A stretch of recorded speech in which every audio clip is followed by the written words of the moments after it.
أعوذ بالله من الشيطان الرجيم بسم الله الرحمن الرحيم أم حسبتم أن تدخلوا الجنة ولما يعلم الله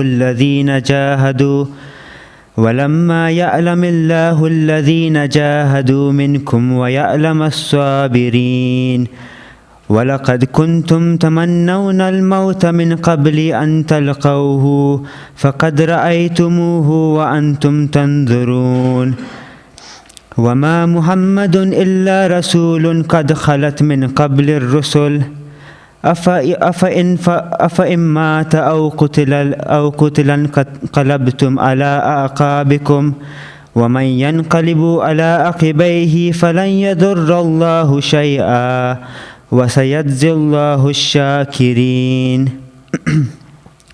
وما كان لنفس أن تموت إلا بإذن الله كتابا مؤجلا ومن يريد ثواب الدنيا نؤته منها ومن يريد ثواب الآخرة نؤتيه منها وسنجزي الشاكرين وكأي من نبي قاتل معه ربيون كثير فما وهانوا لما أصابهم في سبيل الله وما ضعوفوا وما استكانوا والله يحب الصابرين وما كان قوله إلا أن قالوا ربنا اغفر لنا ذنوبنا وإسرافنا في أمرنا وثبت أقدامنا وانصرنا على القوم الكافرين فآتاهم الله ثواب الدنيا وحسن ثواب الآخرة والله يحب المحسنين آمنا بالله صدق الله العلي العظيم اللهم صل على I begin in the name of Allah, the most kind, the most beneficent.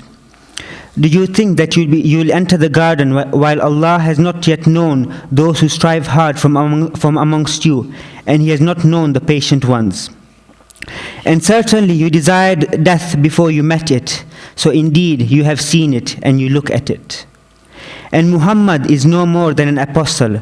The apostles have already passed away before him. If then he dies or is killed will you then turn back upon your heels? And whoever turns back upon his heels, he will by no means do harm to Allah in the least, and Allah will reward the grateful. And a soul will not die but with the permission of Allah. The term is fixed. And whoever desires the reward of this world, I shall give him of it. And whoever desires the reward of the hereafter, I shall give him of it, and I will reward the grateful. And how many a prophet has fought with whom were many worshippers of the Lord, so they did not become weak-hearted on account of what befell them in Allah's way, nor did they weaken, nor did they abase themselves, and Allah loves the patient. And their saying was no other than that they said, Our Lord, forgive us our faults and our extravagance in our affair, and make firm our steps, and help us against the unbelieving people. So Allah gave them the reward of this world, and the better reward of the hereafter, and Allah loves those who do good to others. Sadaqallahu al-Aliyyul Azim. Salawat.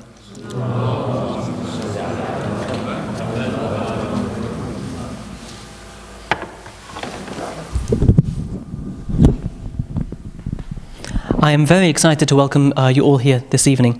We've got a wonderful program. We have 2 keynote speeches, followed by a discussion on the topic of euthanasia and end-of-life issues. And we'll inshallah aim to finish by 8:30. The first speech will be by Shaykh Arif Abdulhussain, who founded the Al-Mahdi Institute in 1993, is its director and senior lecturer in Usul al-Fiqh and Muslim philosophy. He has expertise in delivering and developing courses to train students in advanced Islamic studies tailored to contemporary societies. He is invited worldwide to deliver thought-provoking public lectures and is deeply committed to sharing the human face of Islam to all strata of society, and works extensively in inter- and intra-faith dialogue. Shaykh graduated with honours in the 80s from Madrasa Sayyid Al-Khou'i, where he also lectured. He trained further at Hawza Ilmiya in Qum and taught in Qum too, and continued his graduate training in Usul al-Fiqh when he returned back to England under Ayatollah Amini. He is a renowned translator of classical texts and has published work in the field of biomedical ethics on ensoulment and the prohibition of abortion in Islam. A mentor, a father figure, an inspirational and charismatic leader. It is a great honor for us to have the opportunity to hear Shaykh's research today. Sallu ala Muhammad wa ala Muhammad.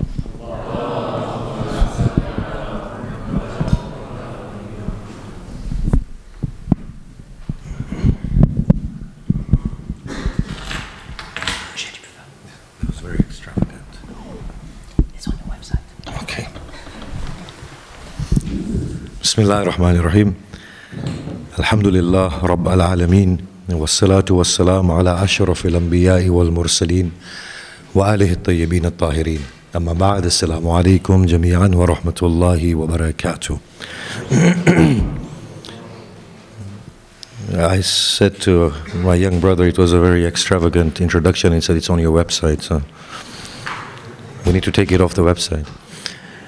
I'm humbled in the presence of Professor Abdulaziz Sachedina, who truly has been our mentor, and honored to be in your presence here today and allowed to share certain thoughts on the issue of euthanasia. Some 12 odd years ago, we had a set of 3 joint conferences at Birmingham University and Shahid Beheshti University in Al-Mahdi on the issue of birth, marriage and death. I presented my papers on ensoulment and the issue of abortion, and then subsequently on the issue of euthanasia. And both of these issues were connected. Ensoulment dealt with the whole relation of the physical being with life, spirit, and the human soul, and determining the state or the stages in which abortion would become a prohibition, as opposed to circumstances that may allow abortion prior to that stage. Now, the finding there was that we can see ensoulment in terms of active and passive potentials for rationality.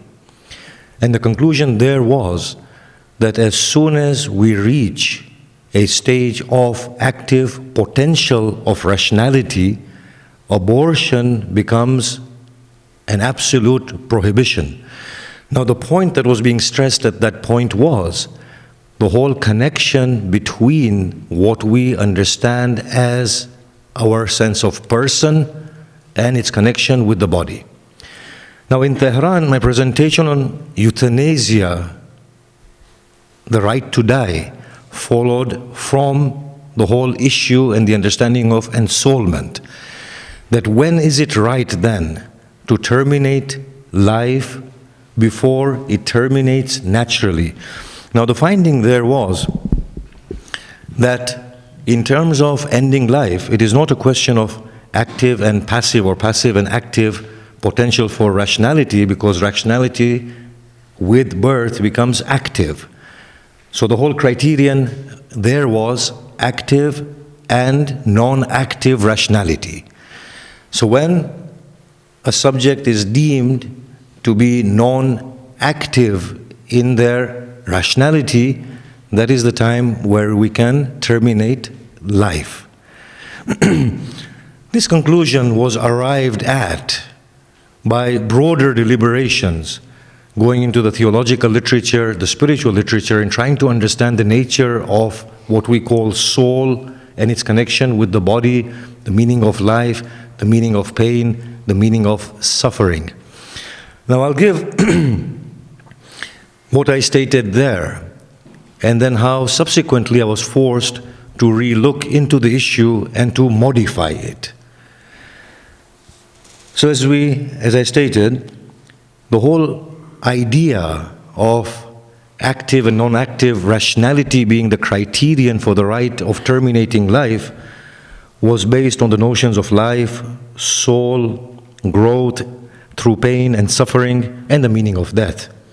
Basically, the whole idea is constructed around the nature of existence of a human being, and of course, being Muslims and committed to the Islamic Muslim faith and tradition, we also looked at the religious literature that strictly talks about the rights of God and rights of people and what we ought and ought not to do. Now, going into that discussion, and these are just definitions here, and we may argue and debate these definitions, but they are crucial to build this case upon. Life is defined as the ability to function of an entity to a level of its capability caused by the spirit, but it's not central to our theme, the whole notion of the spirit here, but it's there detailed in the article of ensoulment. Or, in other words, life is expression of ability and perception, growth and reproduction, but basically human life, perception and ability. Soul, on the other hand, is the utility of life to an appropriate degree, or the ability and perception in itself. And that is what we define as the soul, ability and perception in itself. Imam Ali Salamullah alayhi has spoken about the soul, and this is what he has said in one of his narrations to Kumail ibn Ziyad. He states that the soul is of 4 types.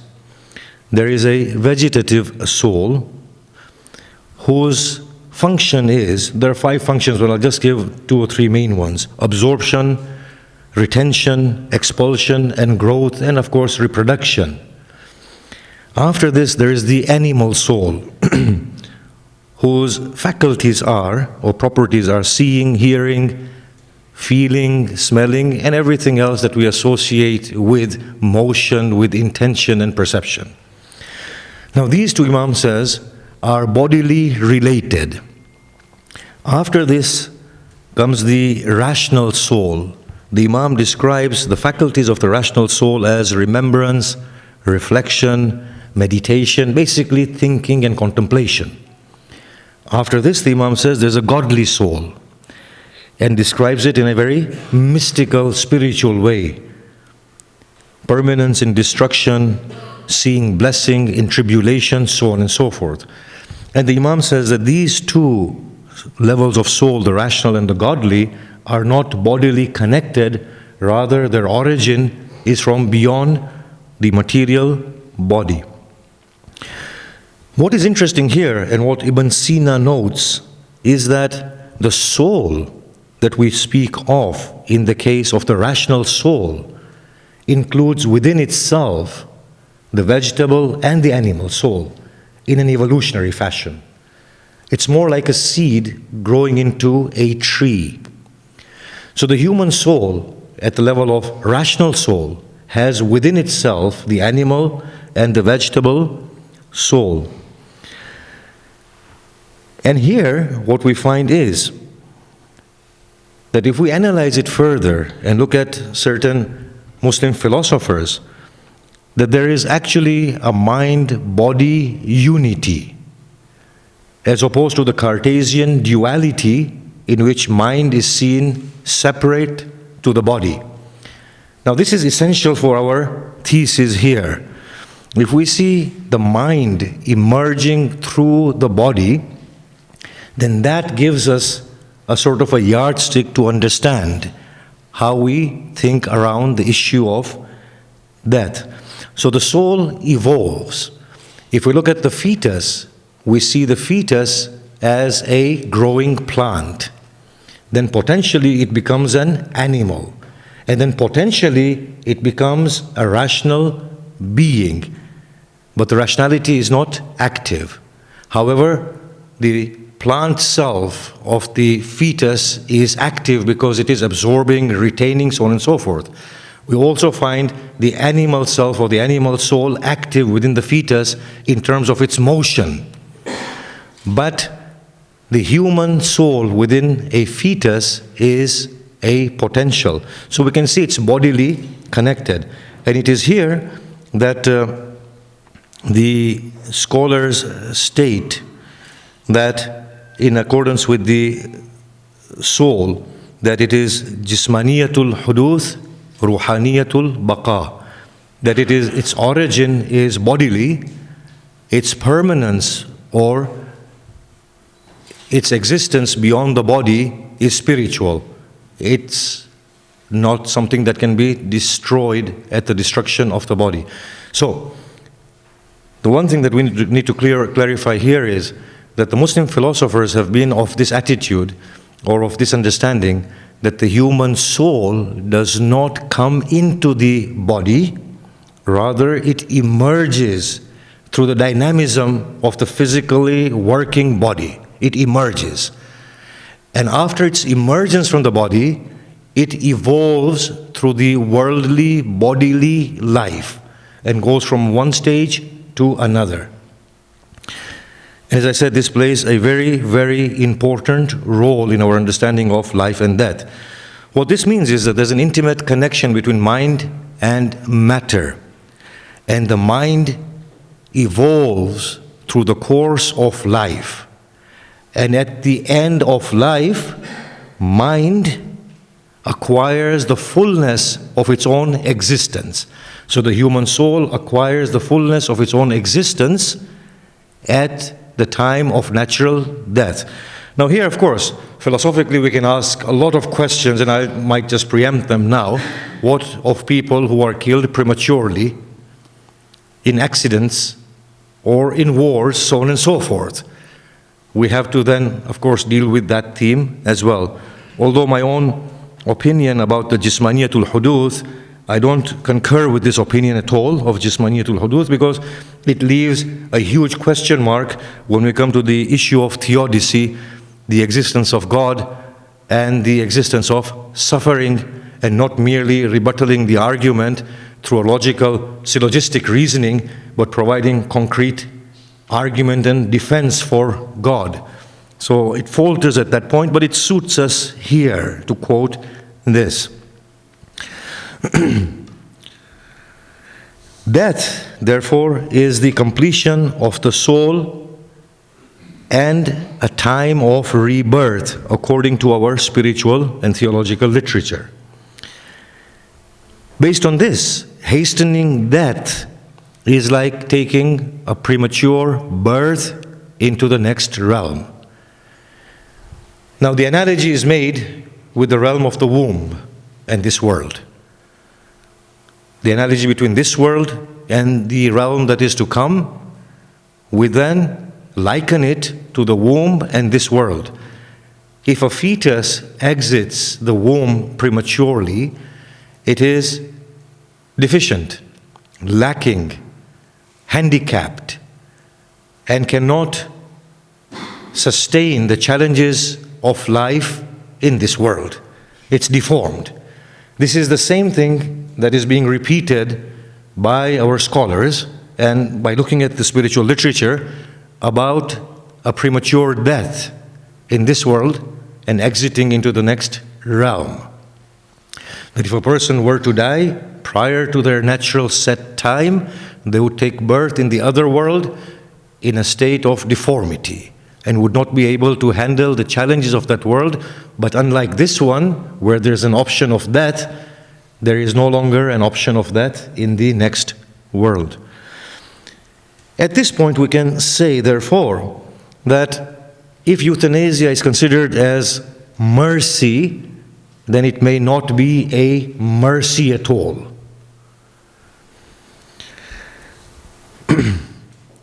Again, we talk about pain. That is the central point in euthanasia and mercy killing, where an agent A assists the subject B at the request of B, let us say in this instance, for the sake of B.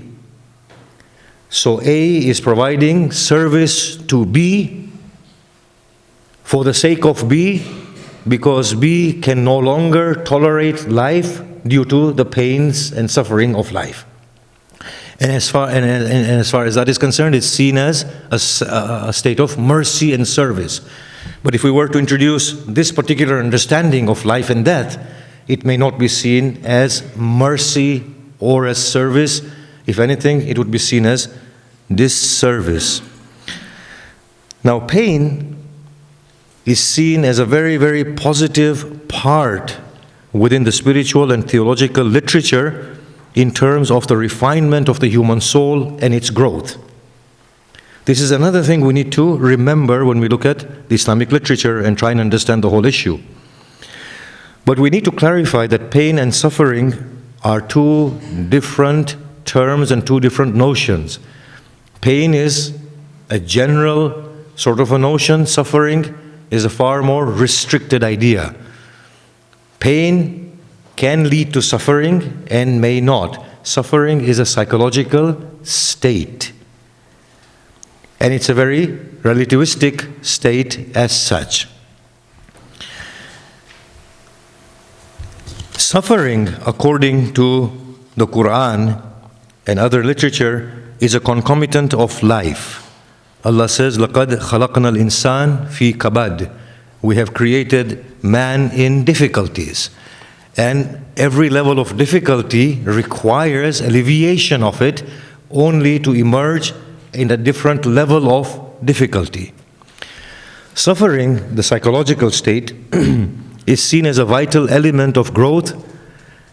And looking at some of the verses of the Quran, we see that it alludes to this sort of an understanding that human beings have chosen an abode of suffering in order to avail themselves of a great opportunity that awaits them in this worldly life of theirs. If we can just supplement this with a few hadith to prove the point further, the Prophet said, "Inna shaitan la yajri bi ibn Adam majra ad-dam, fadayyiqu majra ash-shaitan bis-siyam." That shaitan flows in the bloodstream of the son of Adam, therefore constrict the bloodstream, the flowing place of shaitan through excessive fasts. It shows here, therefore, connection between the evolution of the human identity and the self and the physical body and suffering and pain.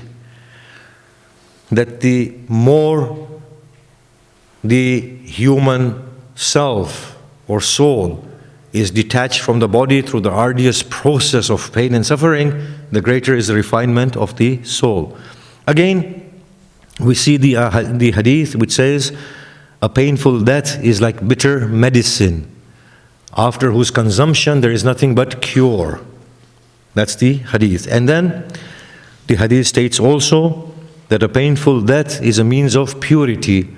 And the Imam went to somebody and he said, the person complained about a painful death, and the Imam said, "If you were covered with filth and dirt, would you not want to enter into a shower and cleanse yourself of all of it?" The man said, "Indeed."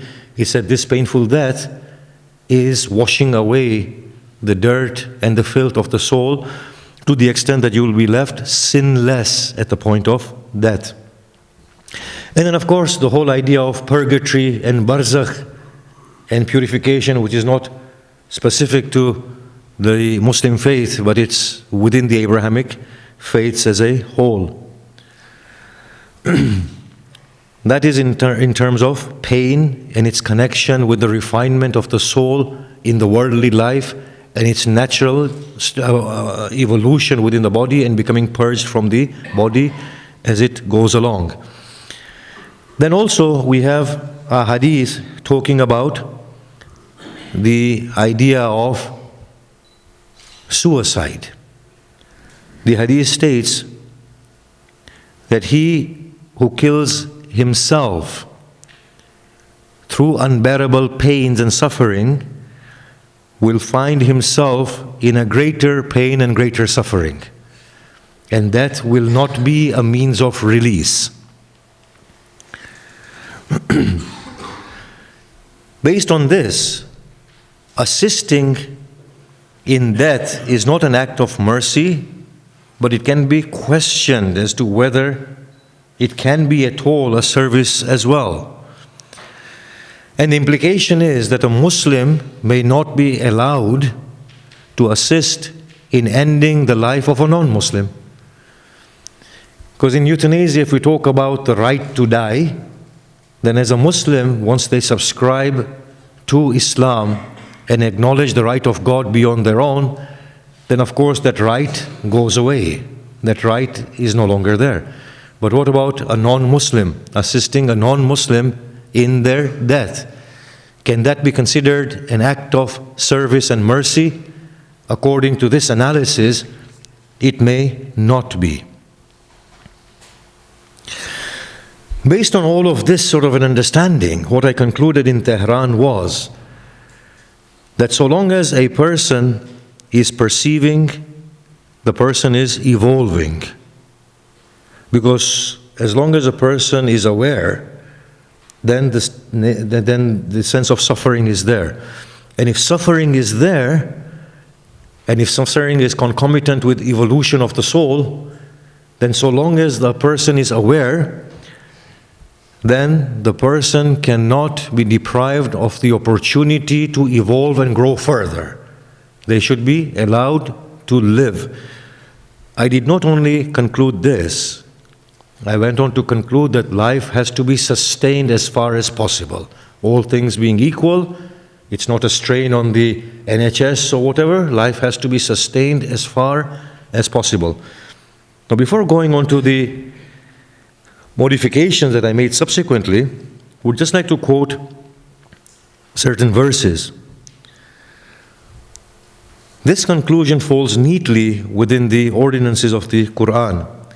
لا تقتلوا أنفسكم إن الله بكم رحيما. Do not kill yourselves, Allah is most merciful, which categorically prohibits the act of suicide. Now, what about assisting somebody else in death? This is talking about suicide. Giving somebody a gun to kill themselves. Maybe people would say this is different to suicide. I mean, I can take a gun and shoot myself, that would be considered suicide. You giving me a gun and then me killing myself, your act of giving me a gun may not be considered as assisting in suicide. There might be a subtle difference there. There may be. But nonetheless, it is an act of killing somebody through direct or indirect means. Now here we have the prophetic statements considering about killing others and killing people, killing themselves. The Prophet said that Allah subhanahu wa ta'ala, Imam Sadiq said that Allah subhanahu wa ta'ala revealed to Moses, he said, say to your people, do not kill anyone. For if you were to kill a soul, I will kill you 100,000 times over for you to kill that person. There is nothing more disliked by me than one person killing another person. And it's a very general hadith which goes beyond Muslim and non-Muslim. The Prophet, in terms of suicide, has said that a believer may suffer from every calamity, may die every form of death, but may never kill himself. Now, these were my conclusions in Tehran. Now, immediately when I flew back into the country, I was called to the QE. There was an 18-year-old child on full life support system. The doctors were saying that we need to withdraw the extraordinary means of sustaining life here and prolonging life. The mother was with me, and she said, but Allah can cure her if we were to keep her alive for another hour. The doctors were saying, but she is suffering and this is undignified.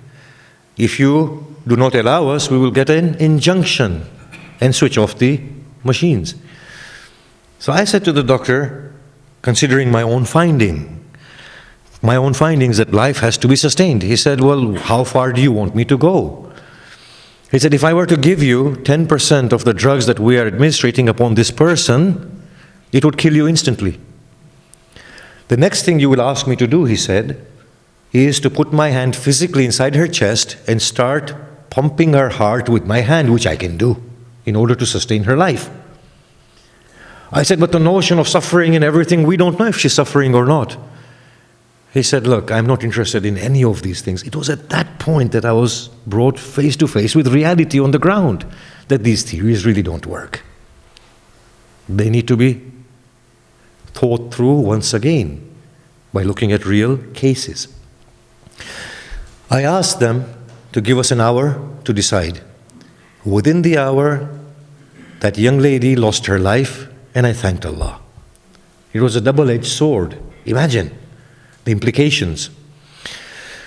The moral as well as the emotional. If we know that there was no need to prolong her life there, then prolonging her life is painful for us, the onlookers, and especially a mother, who would then live with this thought that I caused my daughter suffering beyond what was due to her. And if life has to be sustained at all costs, then imagine the pain of living with that if only we had kept her alive for another hour, God might have intervened.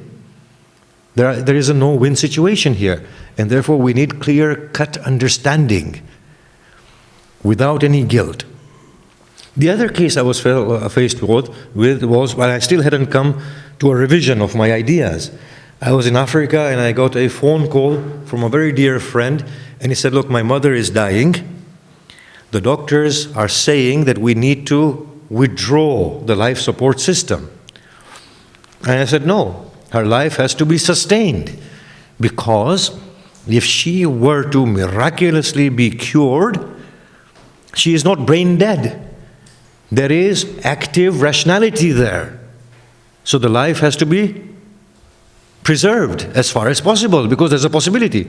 He said to me that the doctors are saying that she's going to have multiple organ failure, one after the other, kidney, liver, heart, and then she will die an agonizing death.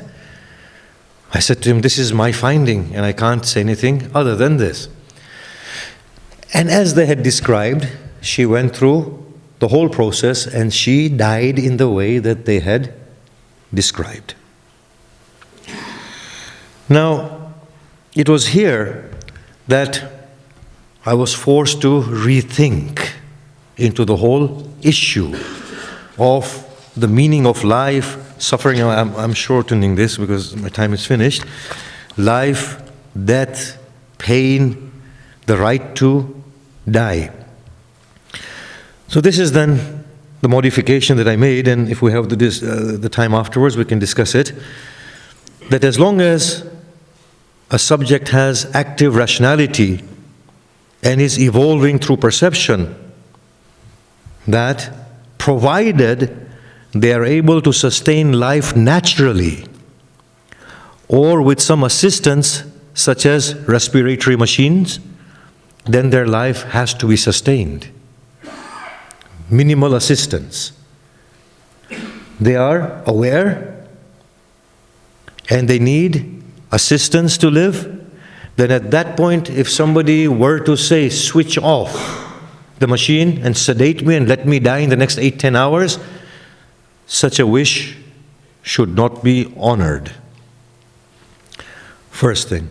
Second, as long as the subject has active rationality and evolving through perception,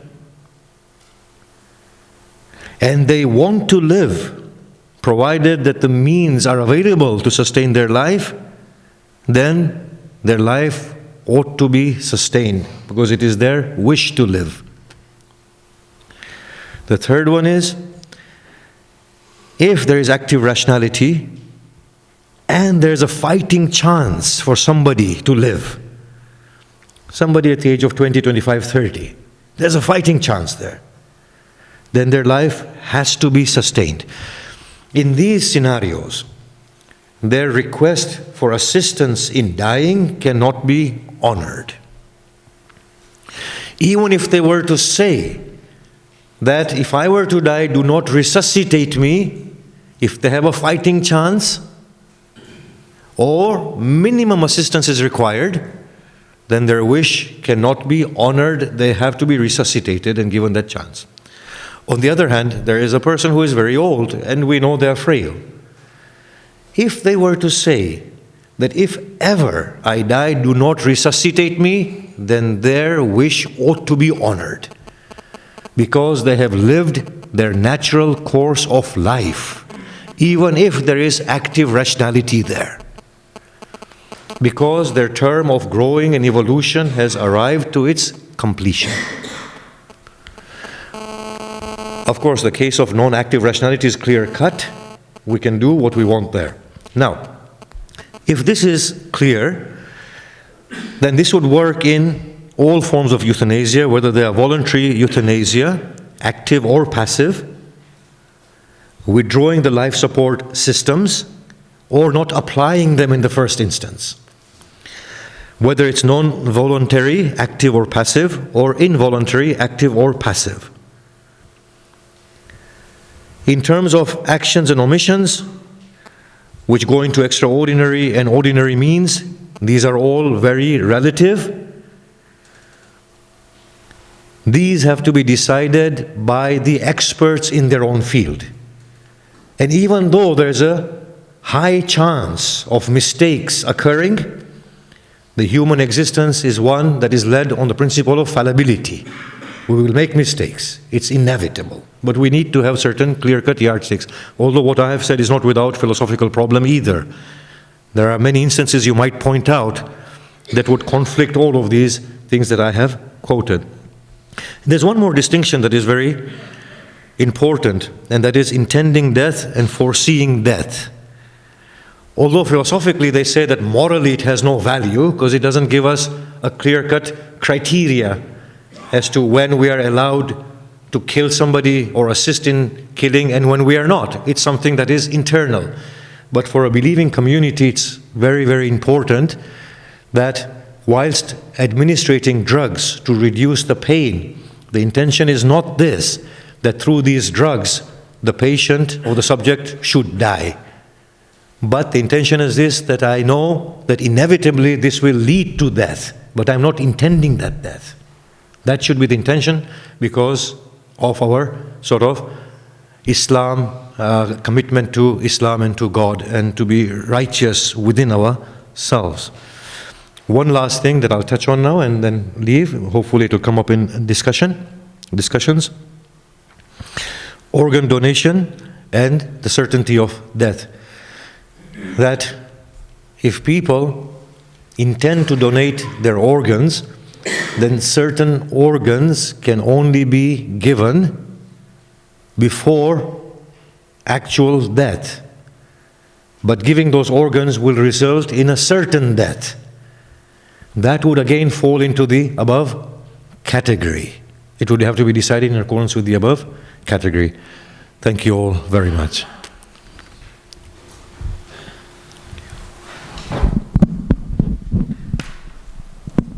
Thank you very much, Shaykh. Our next talk will be by Professor Abdulaziz Sachedina, who is the Professor in Islamic Studies and Chair of the International Institute of Islamic Thought at George Mason University in Virginia. With 40 years of experience as a professor, his expertise is in teaching classical Islam, Islam in the modern age, democracy and human rights, Islamic bioethics, and Muslim theology. He has been a consultant to the Department of Defense and an advisor to the 2005 Constitution of Iraq. He has an MA and PhD from the University of Toronto, as well as BA degrees from Aligarh Muslim University in India and Ferdowsi University in Mashhad in Iran, and was a student of Dr. Ali Shariati.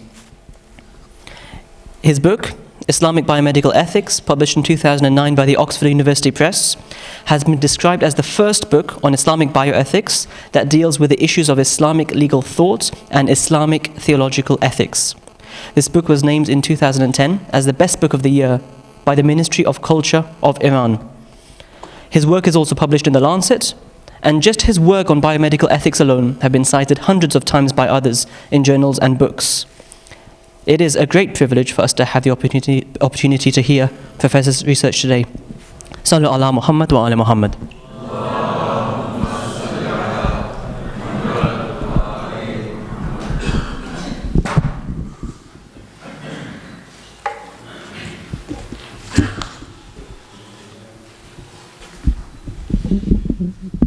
Maybe I can, I don't know. Is it okay if I stand there? Would you like to stand there? Next to Shaykh Arif so that I can get some inspiration from you. I will be spared by that light, by the way. I'm running away from that light. But that's the real reason. Yes. No, I think you do inspire. Bismillah ar-Rahman ar-Rahim. Brothers and sisters, Assalamu alaikum wa rahmatullahi wa barakatuh.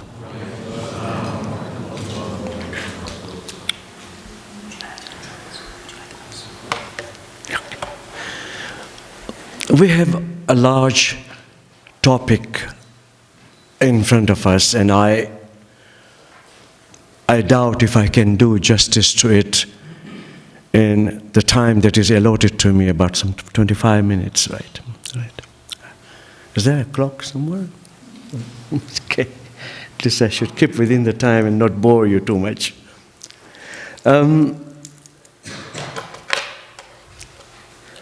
I approach the topic from a very different angle than Shaykh Arif does. I am more in the clinical situation. I'm a chaplain in the university hospital,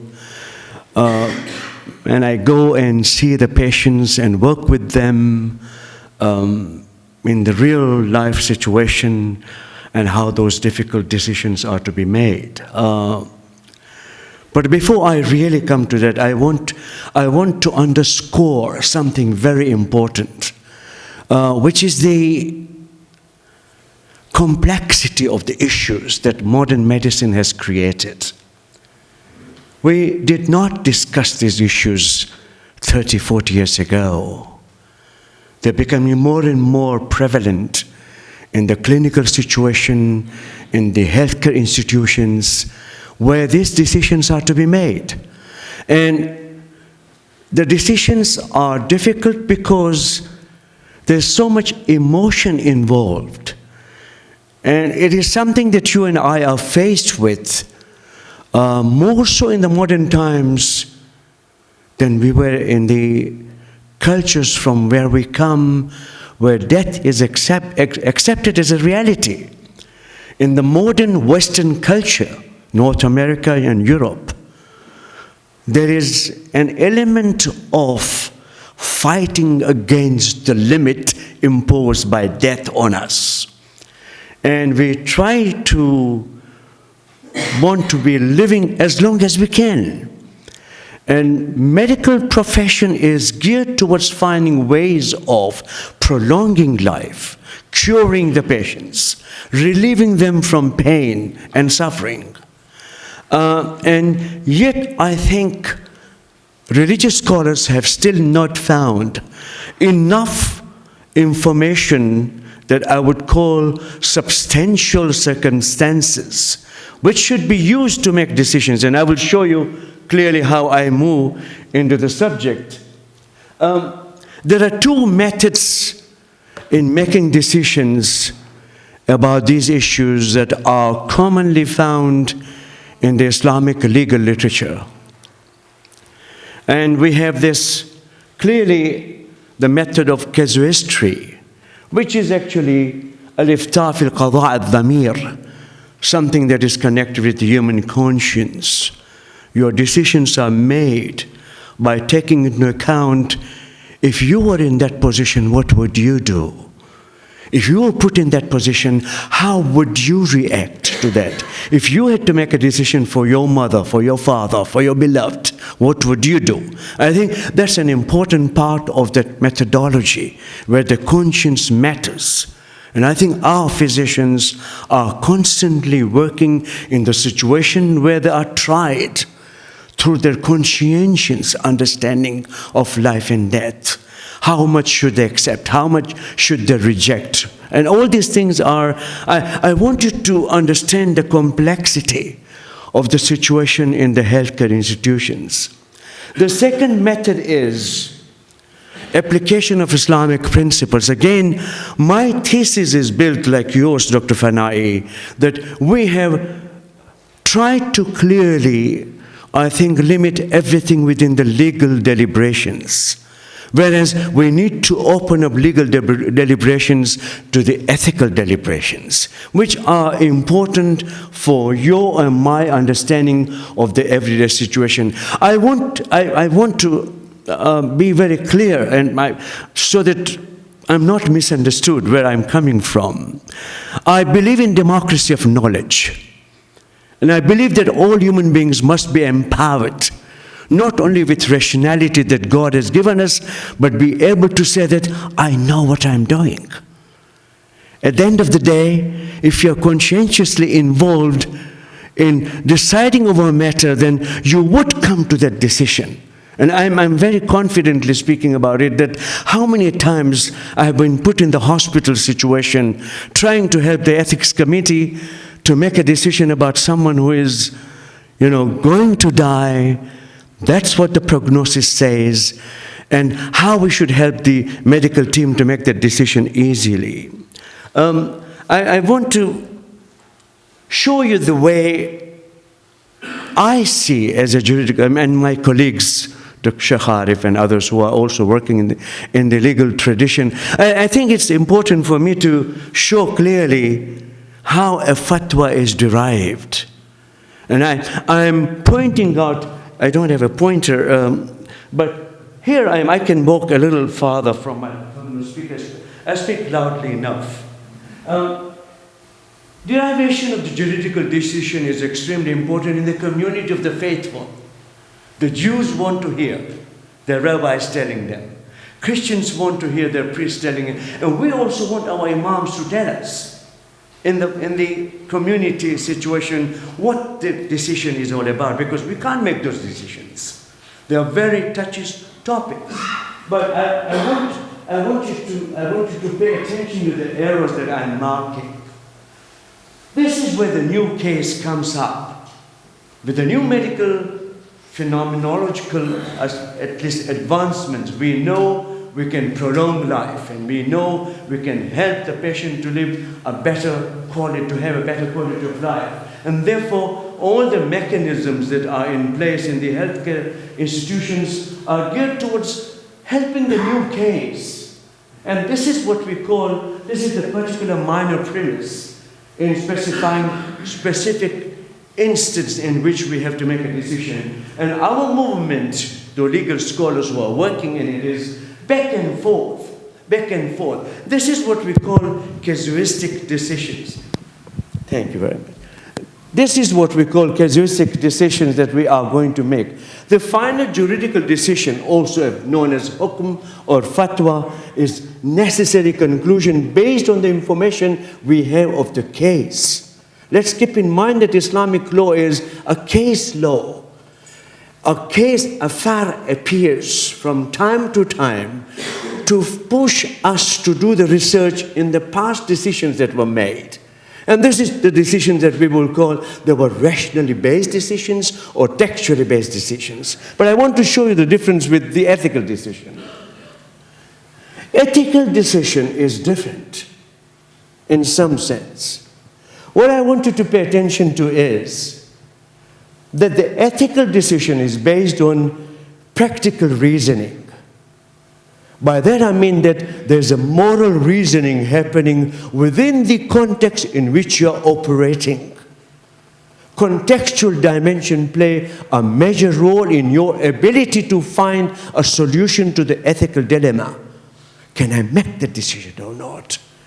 Can I withdraw or withhold the treatment that I'm giving? All this is part of what we call the practical reasoning. Practical reasoning is based on physicians' experience in the clinical situation, not necessarily on the abstractions that are found in religions. So it's very important to keep in mind that many physicians who are working have no idea how the infusion of the soul is taking place. This is part where the religion becomes very important in giving us valuation of what exactly is happening. So the present case is where we begin our search, with all its particulars providing the facts about the present instance.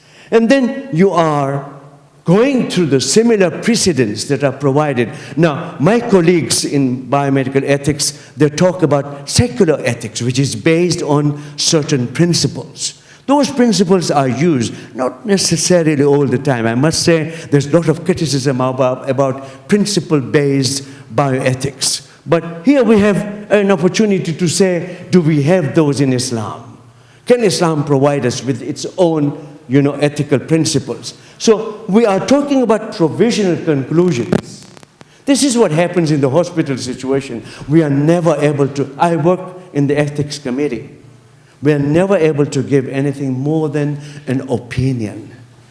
Where the legal training is geared towards providing a hukm, a fatwa, which can be binding if you are a follower of so-and-so scholar.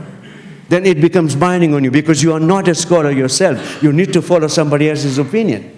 Here we have a very interesting situation that at the most we can recommend a solution. We cannot say with certainty, this is what exactly you need to do. In other words, ethics committee is really based on what we call day-to-day, hour-to-hour information that is coming. Now, provisional conclusion is what I want to emphasize in the bioethics is that there's a possibility to change the opinion. So we are not making a definite, we are not giving a fatwa. Ethics is not geared towards giving a fatwa, giving a hukm. It is geared towards giving a tawsiyah, a kind of a recommendation that, look, this is what you can do. We don't know what it would lead to. And I want us to be very conscious about our own limits in this regard. So if you have understood clearly where I'm coming from, the whole question arises about human decision to end life, to end suffering. And I differ with my Shaykh here, that suffering is also pain, it's affliction, it's anything that you can palpably describe as pain. There is no difference made in the bioethics literature. We know in the hospital situation what the pain and suffering is all about. Whether it is mental suffering or physical suffering, it is still part of our own deliberations. And God's immutable decree is revealed in the law. So this is important to keep in. Why people want to know what the scholars are saying?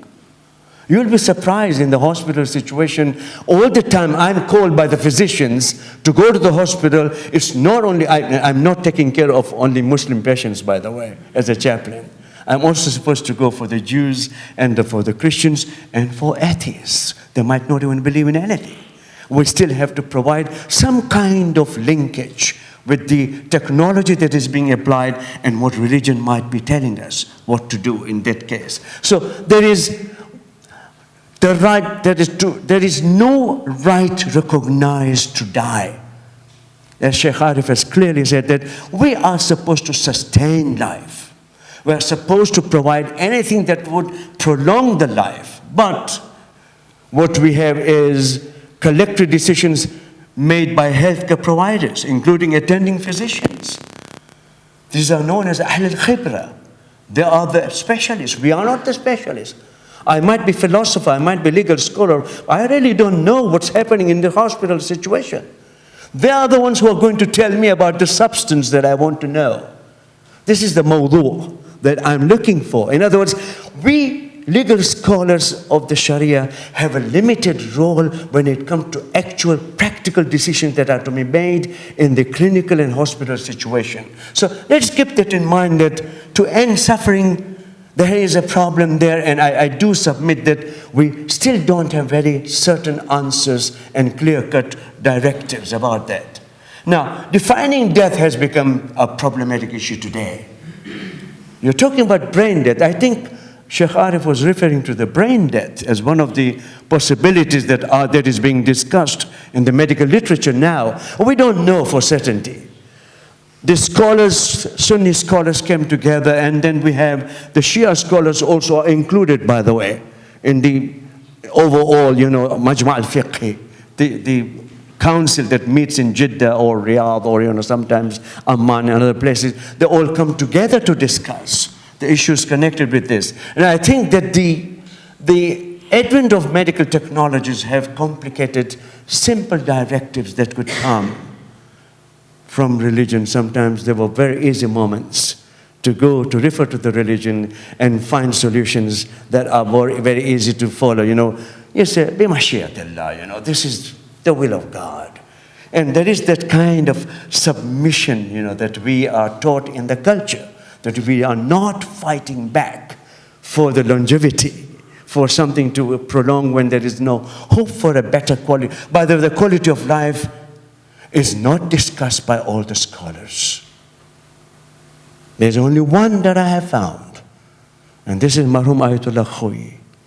He is the first one, and among many, very few in the Masail Mustahadasat, the new rulings he has given, he's for the first time raised the question of what life is worth preserving. Is there a quality of life? If you are able to make a decision about the medication you take, if you are able to make the decision about what kind of food you will be eating, because there is also this dehydration and all kinds of, tube feeding, etc. All these questions come up. And the question that is fundamental in the medical community today, my colleagues in secular biomedical ethics are rejecting the idea of quality of life, by the way. Well, as long as the insurance is going to pay for keeping this person alive, they say, okay, this is okay, we'll keep the person alive in the hospital. Because after all, it pays the bills of the hospital, it pays the salaries of the doctors and the nurses. So you have all these, financial benefits connected with it. And therefore, the decisions are not very easily, brushed aside. New modes of treatment raise serious questions about medical decisions to terminate artificial life supporting systems. Now, proper definition of death requires an understanding of the religious estimation of human life. This is what I call, what exactly, and I think Shaykh Arif has put a lot of light on that one, what life is all about. Why is it sacred? To what extent we can rely on that kind of understanding. But the medical teams are still not willing, by the way, to listen to the religious language. We religious bioethics are newcomers in the field. We were not heard. The first batch of bioethicists were physicians themselves, and they were all secularly trained. Now we are coming in as philosophers and theologians and legal scholars to tell them what they should do, and there's a resistance in the medical community to listen to us. So let's keep that in mind, that proper definition then. If we are going to unravel the secrets of the self, of the nafs, as which is infused in the body and departs at the time of death, how exactly the medical definition is going to be defined? It is going to be very different. And that's why we discuss a lot, and we try to do that in our chaplaincy, by the way, trying to talk to the people as for the purpose of life, purpose of death. Why is it that we should, regard death not as something evil? Because the modern culture really wants to enjoy the material life as much as they can. And therefore, there is really a hatred of the moment when you are, somehow being told that your life is coming to an end. So that's what, and we lead this, by the way, that question becomes very much connected with palliative care. What do we do with the terminally ill patients who have no hope? We are in Islamic ethics taught about the principle of futility. We also do proportionality, where what we do is risk-benefit analysis. And our ulama have shown very clearly that if there is a risk of 51%, then that treatment is not allowed. If the benefit is of 51%, then it should be allowed. In other words, there are calculations being made. And I've seen the works of Ayatollah Tabrizi, for example, in his new medical ethics, in the entire volume of medical ethics, he tells us exactly what should we be doing. But it's not always consonant with the medical findings. In other words, there is still a gap between what the scholars are doing in religious centers and what the medical team are trying to find and solutions to in the actual life situation in the hospitals, in the healthcare. In other words, I think that whatever religion teaches about resurrection, about faith in God, it comes more across in the chaplaincy. And therefore, I think we need to train, by the way, we need to train, even at Al-Mahdi Institute, chaplaincy. Muslim chaplaincy program is one of the important programs that should be introduced. And we need to train our own chaplains who can go to the hospital, men and women. We need both of them, who can go in the hospitals and work with the patients who are terminally ill. In other words, palliative care requires chaplaincy, requires religious input a lot more than other parts of the medical treatment. Now, this question has been dealt with by Shaykh Arif much better than I could have done justice to it. But let me look at it, as the way the medical team, when we talk to the medical professionals, what are we telling them? And when we talk to them about our own understanding of these issues, this is what we tell them. This is what we think is what they need to know. So the entity that infuses human body with life, infuses human body with life, is what we call the soul. So it's not something completely incomprehensible in the medical literature. We don't talk in the medical literature about soul or spirit at all, because that's a no-no topic. It doesn't have any empirical, support to actually prove its presence or not. And it is an ensouled individual who tests death, not just a physical existence. This is my understanding. So death is a total death. It's the death. That's what the new project that we are working on at the moment between us and Catholics is about human personhood. When does human personhood stops being human person? And I think Shaykh Arif's discussion was very important to understand that secular ethics doesn't do it. Secular understanding doesn't allow that language to emerge. But whereby we can talk about the infusion of soul and body. The mind and body dualism is not present in the Quran itself. Nafs is in the Quran is a person. In a way, it is used as a personhood. But philosophers have their own, take on the subject. So death is equated with complete loss of body's integrating capacities. How it integrates all those capacities. And that has more to do with quality of life. Again, I'm here actually introducing the new idea. My colleagues in Christian studies or Jewish studies have not totally agreed with my assessment that the quality does matter. But what we're talking about, rationality, is a quality of life. And I don't know how we can talk about rationality at the fetal stage, but certainly we are talking about potentials in human development, how the human beings can. And therefore, I think that death has more to do with the quality of life than the activity of the central nervous system. Okay.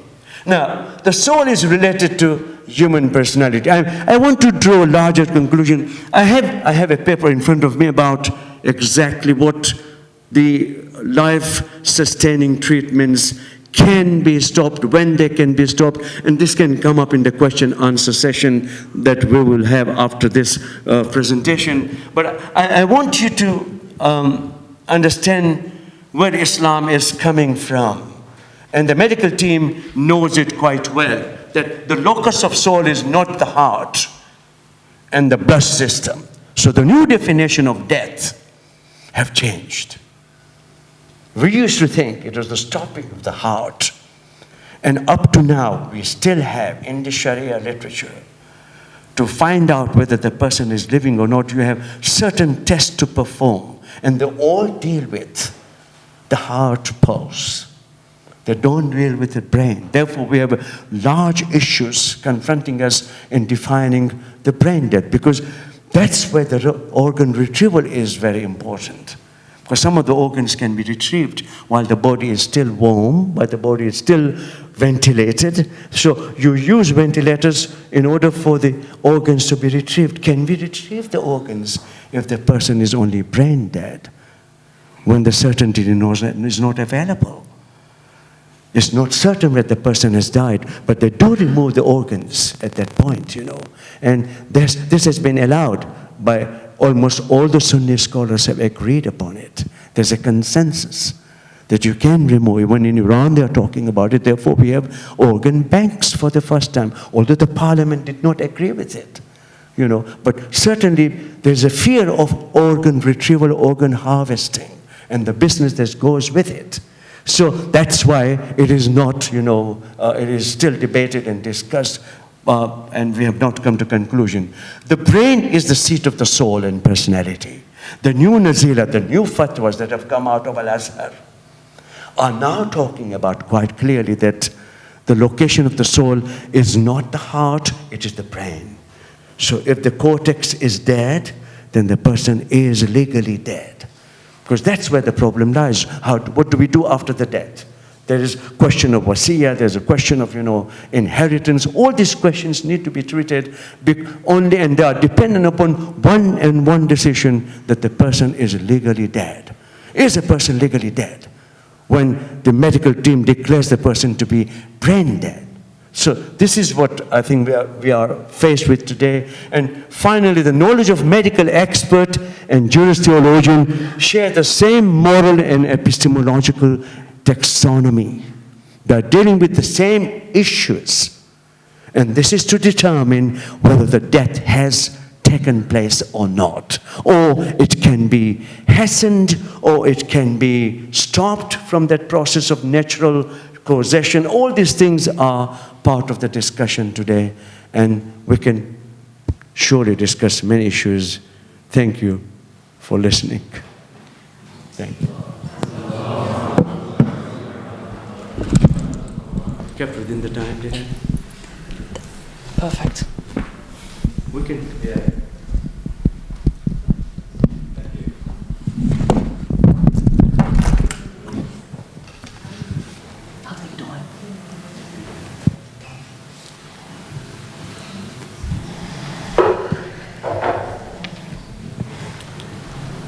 What wonderful insights we've heard. And I'm very excited by this forum because it provides a fantastic platform for a multidisciplinary approach to discussing the complex biomedical ethical issues. So with your permission, as opposed to having a simple Q&A, we've got such expertise in the room here. We've got a spectrum of people from the healthcare profession, legal analysts, theologians, moral philosophers, students, and interested parties. So with your permission, I thought we could have a more wider debate. I'm sure we'd all appreciate listening to each other's views on these topics of euthanasia and end-of-life issues. There's a lot of things that we can discuss, from the definitions of death through to the different forms of euthanasia, whether active, passive, voluntary, non-voluntary. And at the same time, I think it would be wonderful to hear experiences and reflections from healthcare practitioners. I'm sure there's lots on your mind, so let's open up the discussions. We've got a roaming mic here that we can move about. And if I could please ask, when you start speaking for the first time, if you could introduce yourself by your name and your area of work or occupational expertise or research. Thank you very much. Assalamu alaikum. Bismillah ar-Rahman ar-Rahim. I'm Mudar al-Khair. I'm a respiratory consultant at Doncaster and Bassett Law Foundation Trust in South Yorkshire. Inshallah, I will be brief. Thank you very much for both talks. They're very enlightening. Alhamdulillah, I'm a man of faith and a practicing Muslim. And of course, when you are a respiratory consultant, I've been in the respiratory field as a specialist since 2004, so this is 10 years. On a regular basis, at random ward round, a lot of the stuff that we've been discussing today, at least 10 of the 30, a third of my patients, I am on a daily routine. I am making active decisions regarding end of life in the acute setting and in the chronic setting on a regular basis. May I share in 2 minutes how, from listening and reading the literature, etc., up until this day, inshallah, and in dynamic fashion, changing my viewpoint, etc., on how I deal with my patients. Sorry. From all the stuff that I've read and through the training of medicine, etc., and so that I don't feel that I am committing something that is forbidden by Allah subhanahu wa ta'ala, as far as euthanasia is concerned, voluntary euthanasia, involuntary euthanasia, for me, it means that in most circumstances, so we're going to put that one aside. Non-voluntary euthanasia, somebody who lacks capacity, for example, and then you've got voluntary euthanasia, and then you've got euthanasia divided into active euthanasia, which is illegal in this country, and passive euthanasia, which is legal. My own practice is in the setting of voluntary, non-voluntary circumstances where passive euthanasia, in other words, for example, not commencing a treatment or withdrawing treatment in some circumstances, is something that I do practice on a regular basis. The things that would ultimately make me decide that every circumstance and every case is extremely complex. And the decision in my head is, one, is suffering intractable? Or is suffering something that's temporary to relieve? And two, is the treatment I'm advocating or recommending, is it futile or non-futile? So for example, the bitter medicine and the hadith that Shaykh Arif kindly alluded to, what was the intention of that bitter medicine? Was the intention to cure the ailment? Was the intention to treat a disease to keep it in remission? Was it to provide cure? And so on and so forth. And sometimes, what is the whole point of treating somebody or providing them medicine? It is to relieve suffering, not necessarily to prolong suffering in the sense of prolonging their struggle.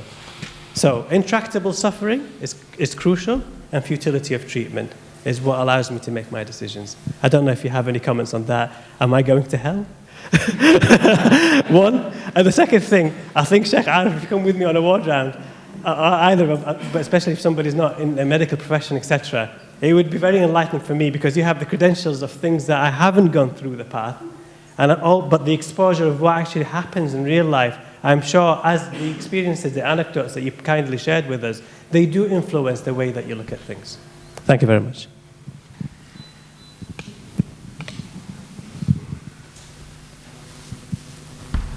شما بفرمایید. یکم چیز موضوع چیزی هستش. Doctor, thank you so much for sharing. And I really do feel after what you have said and after Professor's talk that the theoreticians do need facts from the ground. And we do need to understand that every case needs to be dealt with individually. But still, from my perspective, we need to have guidelines whereby we can then think through. You see, the philosophical thinking has to be there absolutely. Even though we say that every case is an individualistic case, there has to be certain understanding of how we think. I mean, even in Professor, he stated that this is what brain dead means. The soul and ensoulment idea is this, it's based in the brain, whatever, whether accurate or inaccurate. We need these guidelines. And with the principle of fallibility, this is how we go forward and we learn. And as he just stated, that the religious community are fresh comers into the field of biomedical ethics. Now, for me, it's not an ethical discussion per se. I disagree that it should be only legal or ethical. For me, it's more a case of meta-ethical discussion. So we do need to have broad outlines. Now, in the decisions that you make, I would like to ask you a simple question. Do you take into consideration that person's ability to sustain life even with pain or not? You see, if you say that, look, I can't retract the suffering here, so therefore passive euthanasia is fine, yes? Voluntary passive euthanasia is fine. This is what you've said. But at the same time, do you introduce within your calculation another criterion that states that if I were to leave this life support systems there, can that person sustain life or not? If that is within your calculation, it would be perfectly fine with me. Yeah. No, it's up to you. Yes, thank you. Okay. Again, from my very humble knowledge and expertise in the field, etc., and that I'm evolving and developing all the time, for me, say for example, somebody suffers from lung cancer. okay? And they are required to have a treatment. That treatment comes with lots of undesirable adverse effects that can be life-threatening and very difficult to predict the 51-49% ratio. In Islam, and many, many books that I've gone through and read, etc., in detail, the patient has complete and utter autonomy to make the decision whether they would go with that treatment or they wouldn't go with that treatment, okay? For me, it's a tablet, it's a medicine, it's an injection, it's artificial. So, moving on from that, sustaining life through artificial means, either via a ventilator or a feeding tube, should be a choice to the patient. Because at the end of the day, it's artificial sustaining of life is different from non-artificial sustaining of life. Sorry, just take on there. And I know that's controversial. Of course, now this has a huge philosophical implication. It's very, very problematic. Because you might find an 18-year-old, yes, who can have a respirator. They can't breathe for themselves, but they may be able to live for another 30 years.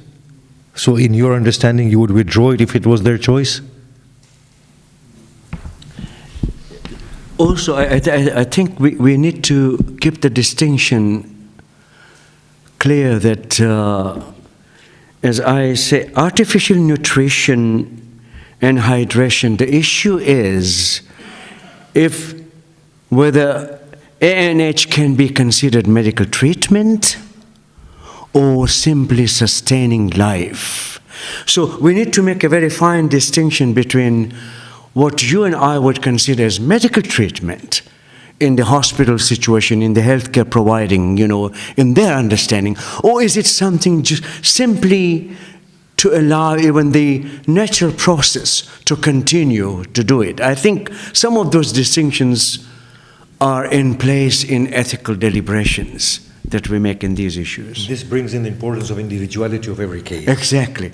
This is where I think I wanted to make this distinction quite clear, that we emphasize autonomy in the secular bioethics. Is one of the most important principles. Whereas Islamic culture does not see individual as unrelated to the family, to the people in the community, or, in other words, there is horizontal connections that you make. An individual has, even at that stage of illness, has a responsibility. That how exactly is my insistence upon me being treated and kept alive is going to do justice or, treat fairly others who are connected with me. So all these things are, part of those. In other words, we are not really at the stage where we can say Islamic value system can be really fully understood and appreciated in the culture in which we are operating as medical professionals or, as chaplains. How exactly are we going to somehow reconcile reversible conditions, non-reversible conditions? What exactly is the situation in the medical treatment? In other words, there's so much guidelines that we need for each individual case to be available to us to be able to, find proper solutions. At the same time, emphasizing that there has to be a body of general guidelines. That's right. That's right. That's right. It's interesting you use the phrase, any kind of treatment to sustain life. But of course the same word they could be used to say such treatments could actually just be prolonging death. That's right, yes. Another thing that you mentioned as well is with regards to autonomy and Islamic culture. If a doctor in this country were to treat someone despite their request, their withholding consent, their advance directive, that doctor would be tried for battery. So that doctor would actually be culpable legally. Does anybody have any other comments, particularly if we can, while we're talking this issues around death or any particular experiences? Thank you very much. Assalamu alaikum. My name is Abbas Ramji. I'm a consultant psychiatrist. And my question and experience follows on very well from what was just discussed, actually. And Shaykh Arif, you mentioned about assisted suicide. You mentioned about the fact that the individual must be given a fighting, if they have a fighting chance, then the medical profession have an obligation to treat, even if the patient has given a wish not to have an intervention. Now, approximately 2 or 3 years ago, I had a case come through whereby the individual was unconscious, so was comatose, and had taken a massive mixed overdose of medication as a suicide attempt. And the patient was in tow with family and CID, and what they brought along was an advanced decision to prevent us from providing intervention. And that advanced decision stipulated for no life-sustaining treatment, but for palliation. So we were able to keep the patient comfortable, pain relief, etc., but no intervention to allow sustainment of life. So in a sense, you could argue that we contributed towards an indirect death, potentially. The twist of the story was that the individual then survived without any interventions, but they had long-term consequences, long-term suffering as a result, and which we could have prevented. So how does that experience reconcile with your theory that you mentioned, with the You see, for me, in the way I think, you see, I'm always saying this is a meta-legal and meta-ethical issue. We need to understand it from the broad perspective, because we are talking as a faith community, from the broad perspective of our theology and spiritual literature. And their guidelines serve us well. We might not get it right, but at least it puts us within safe parameters. So I would say absolutely, even if the person attempts suicide, if we find them, we need to revive them, so long as they have a fighting chance. If a 90-year-old man commits suicide, then obviously there might not be much point in trying to revive them. But if a 20-year-old young man or a woman, then no, we have to go out of our way and bring them or try and revive them, even if the consequences are that they live with long-term sufferings and inabilities. But that's something that they will have to live with. At times, we can't judge every individual case on its own merit because there's no time. There's simply no time. We have to take decisions spontaneously. And we can't be arbitrary in taking our decisions. So these guidelines work well. I guess the point with this particular case was that we could have intervened earlier and improved the chances of the probability of death being less. However, there was an advanced decision, and as Shahid mentioned, if we had intervened, that would have been better. We would have been criminally prosecuted as a result of that. So we are legally kind of, restricted in that sense as well. Now, as people of the faith now, working within a context that has its own morality, ethics, its own processes, then obviously they are bound to abide by them, yes? Would anybody else like to contribute to this discussion?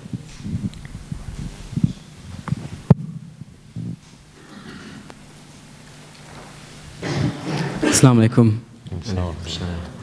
My name is Shabir Tijani. I'm a doctor based in Leicester. Before asking my question, I just want to thank the both of you for your lectures, and they're very inspiring, and I'm sure I speak for everyone in this room and say that we all learned quite a lot. My question is that you mentioned advanced directives, i.e. if a patient tells you beforehand that they do not wish to be resuscitated, then if you feel that they're old and they've lived their life, then you can go along with that. Now, in the medical field, the decision for a DNAR or DNA CPR is ultimately a doctor's decision. So a patient can have some say in it, but ultimately it's your decision. Now, if you're working in, say, A&E, and you have a patient that comes in who's got known heart failure, is coming with a pneumonia, and has got respiratory failure as well, and you as a doctor know that treating them would be futile and resuscitating them would be futile, but the patient's family, or even the patient, the patient's family says that the patient would want them to be resuscitated. However, you know that as a doctor, you want that DNAR, or you feel that DNAR is the most sensible thing. Where would you lie in that position? Because, as a doctor, you have to make that decision, but you are told that the patient wants something else. So it's a flip on what you said. So when a patient has an advanced directive that they do not want to be resuscitated, however, in this position where the patient does want to be resuscitated, but as a doctor you feel that it's completely futile, what do you do? No resuscitation order has been recognized by some of the scholars as ethically correct, because many times individual is in a situation, if the individual is not in a coma, the patient is not in a situation whereby he would be conscious to know what's happening. But in many cases, I think the statement of the physicians about the futility of the treatment is taken seriously, and the decision is usually a team decision. In Islamic ethics, that's what I find to be quite interesting, that although the medicine in the Muslim world is paternalistic, where the doctors are authoritarian in their decision making, and the patient has no power, has no ability, is not recognized as someone who makes informed decisions on his own. Rather, everyone else is involved. I think that under those circumstances, now we are talking about advanced directives. Is it appropriate to write them? Is it appropriate, in my case, my wife says, you have no such right to do it. I will make a decision. If something happens to you, I will be the one to make the decision. And if something happens to me, you will make the decision. I'm not going to make that. I'm not going to hand over, although I do. My University of Virginia Hospital has my advanced directives. No resuscitation order. I don't want to be revived if I go into coma, because I do know what it drains, what the modern medicine is doing. And I don't think I want to be kept alive, under those circumstances.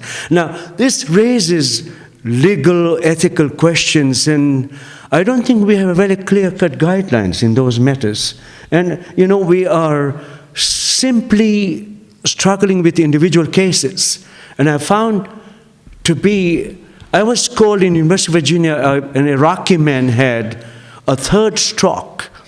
And I was called by the medical team to ask whether they should let him go now, because the family said no. They were the followers of Ayatollah Sistani, who says once the machines are started, once the life-sustaining treatment has been started, you don't stop it. You don't start it. If you start it, you are bound by it. You need to continue it. And there was this problem that the son, who didn't care much for the family, and I was there in the hospital, and he comes in with his American girlfriend and is commanding his mother that he should be kept alive. And the mother was the breadwinner. She was the one who was working and supporting the entire family. For 3 years, the husband was not able to work. So she was the one. And she's looking at me, what should I tell him? My son is demanding. Then we had called Najaf to talk to the in-laws, and they said, they were blaming the daughter-in-law that you were careless about our son, and our son did. In other words, it was such a bad situation that there were so many human problems involved, more than the legal and the ethical issues that we could resolve. Finally, one more Iraqi came, who was the leader of these Iraqis, and he was the one to convince the son that you don't insist on something when Ahl al-Khibra, that means the doctors are saying they cannot sustain this, In other words, what I want us to go tonight with is the complexity of a human situation at the end of life decisions. It's not easy to make those decisions. The decision was made not to start the machine, and the person died within 5 hours. But that's what, some of those decisions are very hard to make in the hospital situation. Can I just... so I'll just repeat what I stated. These are my findings. Until and unless there is further consultation with the family members and the team of doctors and consensus can be arrived at, as long as the subject has active rationality and evolving through perception, provided they want to live and the means are available, their wish has to be honored. That's the bottom line with me. Okay? All right. May I just ask you to elaborate a little bit more? Do you draw that philosophical or ethical distinction between not starting a treatment and the withdrawing of it? I'm unable to do that because it's the medical team finally that determines the futility of the treatment. I don't think me as a philosopher or as a legal scholar or ethicist is in a position to really make that decision. It's ultimately the medical team's decision whether the treatment would work. And we have an obligation, if there's a cure, if there is no cure, if the quality of life is declining even further, then we have no obligation whatsoever. So we are still ethically and legally bound by the question of the quality of life of the person. And sometimes the person is not willing to live. There are people, we are sometimes begged by the patients not to revive them. Let them die, you know. And here we are as a medical team, as an ethicist, and we say, no, life preservation is the principle of Islam and you must continue to be, supported. So it's really not as clear as one would like to see it. According to the principles that obviously I work through, it makes no difference in the decision of applying the extraordinary life support systems and withdrawing them. I wouldn't see this distinction that once you apply it, you can't withdraw them. It's entirely the decision of the medical team. Exactly. Provided there's a fighting chance, apply them, and then if it's decided that no, it's futile, remove them. There is no problem in that whatsoever.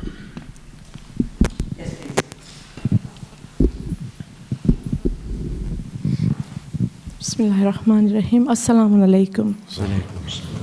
My name is Dr. Samira Sayed. I don't hear very well. So my name is Dr. I'm sorry, yes. Dr. Samira Sayed. I am a pediatrician. I work at Great Ormond Street Children's Hospital in London. My question to what you have been saying regarding you would not want to be revived, there was no hope of survival.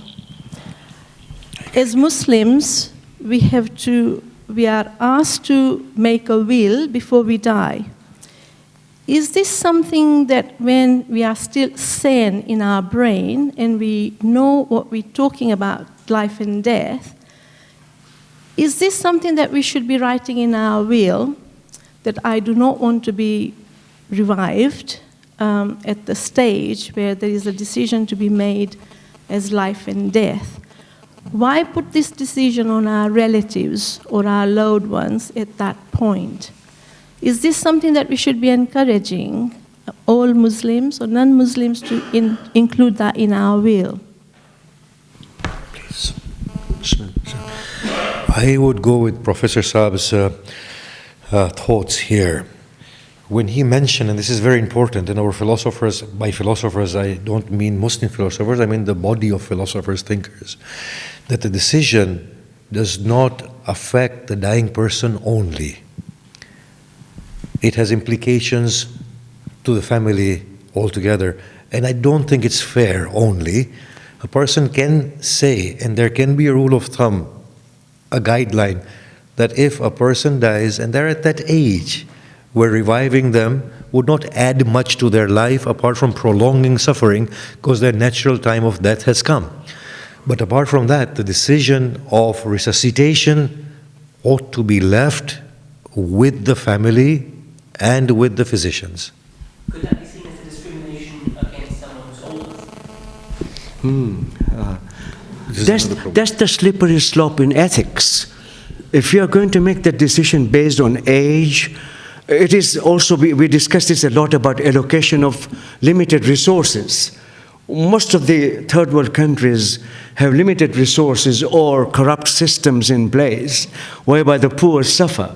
You know, in this book by Shireen Hamdi, My Body Belongs to God, she has done anthropological study in Egypt, in Cairo, studying the organ donation and the sale of kidneys and the cornea of the eyes, etc. And I think she shows quite clearly that people are not worried about ethics, they're worried about financial situation. All the decisions are made because you're poor. You're willing to give up your kidney. In other words, all these things today have become, human body is being treated as a commodity. And I think this is dangerous because that takes away the dignity that we want to maintain. And somehow the situation is not that good you know, it's not only the question of discrimination. I think the class stratification, you know, with the poor people not having means to treat themselves, you know. I think that if only we would read some of the anthropological studies about the medical, you know, teams who are working in the rural areas of the third world countries, you'll be shocked to see what's happening, how decisions are made. There's no concern at all, you know, for any principles, for any guidance, you know. But interestingly that you say this is a debate within philosophy, Yes. and in the issue of euthanasia, that age is a problem. Somebody at the age of 70 and they're very fit, they ought to be given a chance to live. And that's why individuality comes in there. Every case is an individual case. Yes? You can't put a guideline on the basis of age, but we do know for a fact the more we advance in age, the closer we are to a natural state of death. So it is still there as a guideline. Yeah? We only have 10 minutes left, so if this would have to be the last line of Hi, Assalamu alaikum. My name is Sadia Noorani. I'm a consultant immunologist. Just two quick comments, really. So in this country, decisions are not made by patients' relatives, really. Though they're sort of talked to and involved in discussions, the decisions are really made in the interest of patients by the medical team. And if there is doubt, they will take a second opinion. But actually, it's always made in the interest of the patient. So I think it's a misconception to think that we're leaving the decisions to the family members. That doesn't happen. So they may be involved in the discussions, but they don't take the decisions. And the other comment I was going to make, resuscitation, recovery from resuscitation is very poor. So even in the hospitals, only a fifth of the patients who go through CPR actually live. So I think thinking that that is a fighting chance and giving patients is CPR is, I think, probably, again, a misconception because only a fifth of them will live. So they are so ill that they have got to that level, then they need resuscitation. So I think their chance is saving them before CPR. Just as two comments. My mother was in hospital with heart failure. The doctors actually came to us and they said, what would you like us to do? Would you like us to resuscitate her? And we said, no. If she goes, let her go with dignity. Yes? So I beg to differ. They did ask us. And that gentleman whose mother was on life support, they asked him, and then he in turn asked me. So it is happening. If a 40-year-old has a heart attack and they're resuscitated after 10 minutes, they might have a fighting chance to live a normal life. They might, but on the other hand, they might But not. I don't Depends think what their physical condition was before. But I don't think, as people, we can see a 40-year-old suffer a heart attack and then say, well, you know, the quality of life might not be good, the chances of survival might be very limited, so we let them go. Yes, I agree with that. So there has to be those principles that we operate on. Of course. Yeah? If with your permission, this would be the last question or comment for the Bismillah ar-Rahman ar-Rahim. Assalamu alaikum wa rahmatullahi wa barakatuh. Thank you very much to both of you for the very enlightening talks. Just as an additional comment, I just wanted to... sorry, my name is Ahmed Jafari. I used to be a hospital doctor until 2007, then trained as a general practitioner, and I have some interest in palliative care. Just as an additional point before I ask my questions, the sister just mentioned that it's really, at the end of the day, it's the decision of the medical team with regards to resuscitation orders, and I think she's right. I think, Shaykh Arif, your experience was such because you agreed with the doctor's impression of what should happen. If you were to disagree and say, I want my mother to be resuscitated regardless of her clinical condition, at some stage they would have come back and said, we've had a chat together and we think it's in the best interest of your mother. I'll give you another scenario. My grandmother, great aunt, was over and above the age of 80. We did not want her to be resuscitated, and by force they resuscitated her. So again, conflicting with what you're saying. We did not want her to be resuscitated, and they resuscitated her. Who they? The medical team. Which goes to show that it's the medical team who decides in the end. No, but what? Sorry. No, they prolonged her death process for another few hours. Would you not agree that at the end of the day it was the medical team who No, but what I'm saying is that at one point they asked and we said no. Yes. At another point we did not want her to be revived and they revived her. I'm just saying. Yeah. I don't see any consistencies in all of these things. I know exactly what you mean. But Yeah? it just goes to show. It's very individualistic. Yeah. Can I just very quickly, and I do have lots and lots of questions, but I'm acutely aware of the limitation in time. Ahmed, say that. Ahmed, put it closer to you. Yeah, I'm aware that the time is very short. I just wanted to ask Shaykh Arif, first of all, active rationality, what do you mean by it? And evolving through perception, what do you mean by it? With active rationality, is it the same as capacity to make decision? Is it to make sense of life? Is it to recognize the loved ones? The absolute non-active rationality is when a person is termed as brain dead. Right. Okay? And then there's no possibility of that situation being revised. So active rationality is not being brain dead. That's right. But you could be asleep. Yes. So, right. The other prerequisite was evolving through perception. So if you are asleep, Yeah. I'm not sure what sort of perception you have and whether or not you're evolving. And I'm not entirely sure what you mean by evolving at the end of life, because there are people who suffer so much that they may even become less spiritual. Is that still evolution, spiritual evolution? In my understanding, yes. It is a form of evolution, and it's the soul completing itself through abstracting itself from the body. Now, on the flip side, you see, philosophically there are huge problems. People can become very miserable, and as you say, they are reducing their spirituality. In the philosophical sense, completion of the soul may not be only in the spiritual sense. Yes? In the fullest damnation as well, there's evolution. But obviously we don't want to discuss that side of it. And I'm just saying, for the sake of avoiding that slippery slope, it's good to have a yardstick. Of course. And of course, it may not be infallible. Yeah? With regards to do not attempt resuscitation orders, when, at what stage do you allow nature to take its course? Say for example, if you've got an 80-year-old gentleman, and this is not ageism by any means, but there was a case where I was involved in, 80-year-old gentleman who had disseminated cancer everywhere, and he was suffering. And then his heart stopped beating. And there was an attempt to resuscitate him before the medical team realized that in the notes, clearly, the consultant had signed a do not attempt resuscitation order, and at which point they stopped resuscitating him.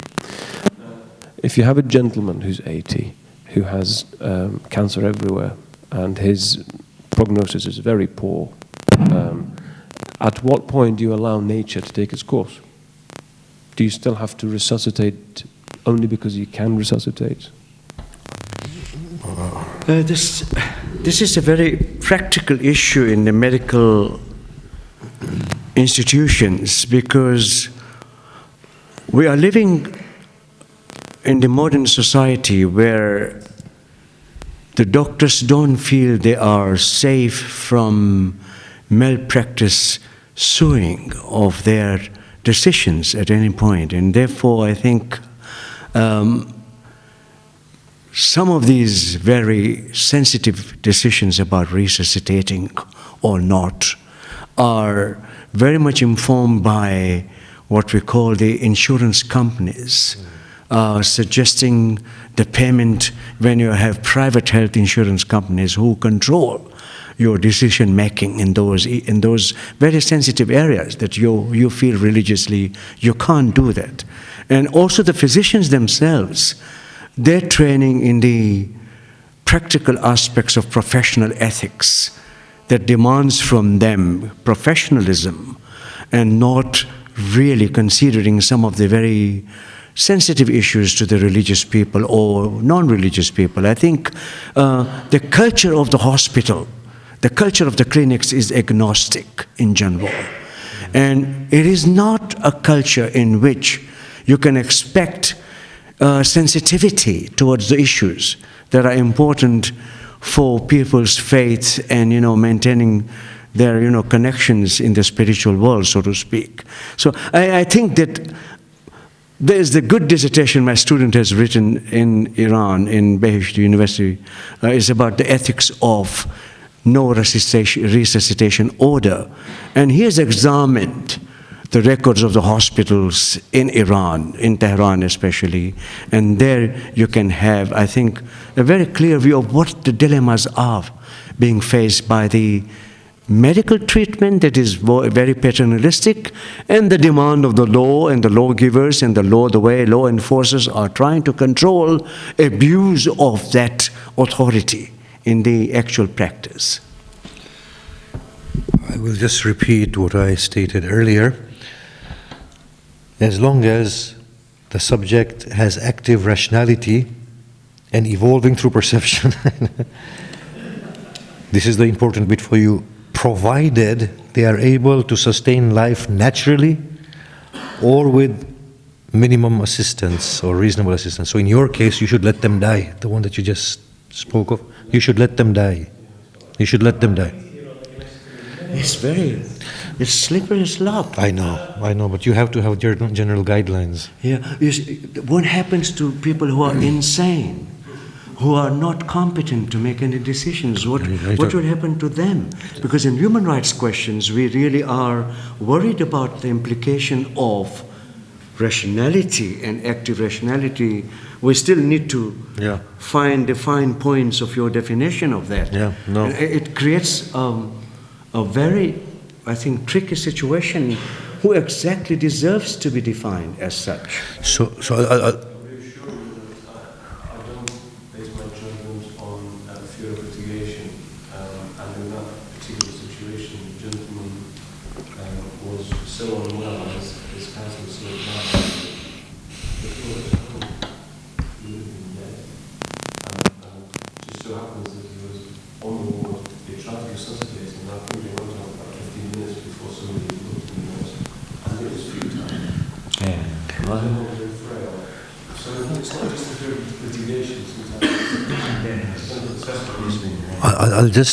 I'll just take on your thing. If an 18-year-old has spread cancer, yes, cannot sustain life, they would fall into the same category. There is active rationality, but yet they cannot sustain life. They just can't sustain life because the cancer has spread everywhere. Yes? The problem is that we don't lose out of time. The problem is that guidelines, I'll give you an example, for the treatment of asthma, even asthma should be straightforward. Guidelines are complex, everybody's different, so you have to sway away from it. Medical ethics and end-of-life decisions, I agree with you in principle to have very broad guidelines. No, we are talking about a person, even if they're 18, who are unable to sustain life. You have... No. You have this scenario is a very different one. In this scenario, the cancer is spread everywhere. The individual cannot sustain life. Yes? In that case, let them go. Do not prolong their suffering. And that is... Sorry? Even if they're 18, say, if a person cannot sustain life and we don't have the medical means, yes, to cure them at this point in time, it's all very relative. As in 100 years from now, this would be a very different thing. There would be no question asked.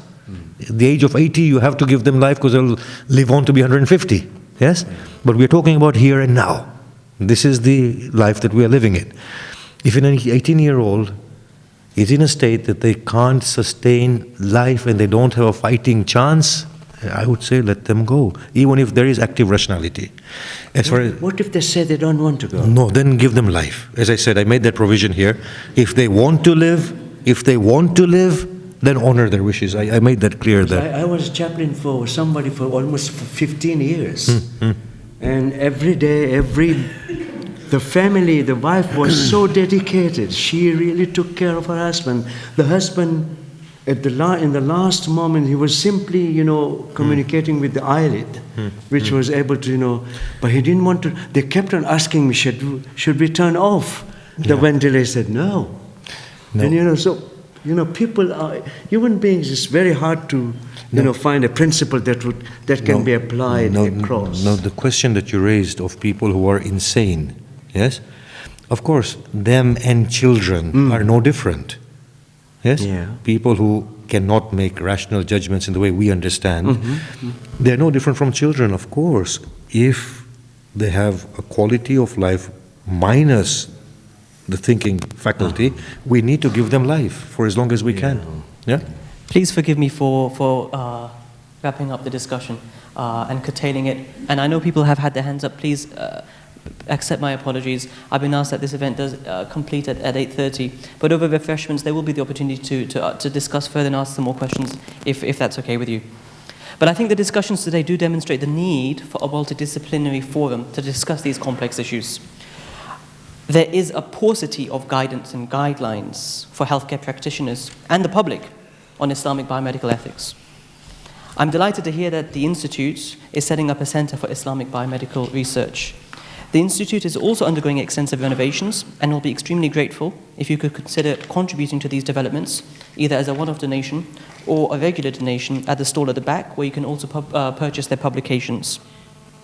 It leaves me to thank Shaykh Arif, Professor Sachedina, and to thank all of you, the delegates, and the Institute and faculty for this groundbreaking event. Wassalamu alaikum wa rahmatullah. Alaikum salam wa rahmatullah. Yeah. It's very good for the throat. It's so nice. Hey, you're welcome. Cigarette nature.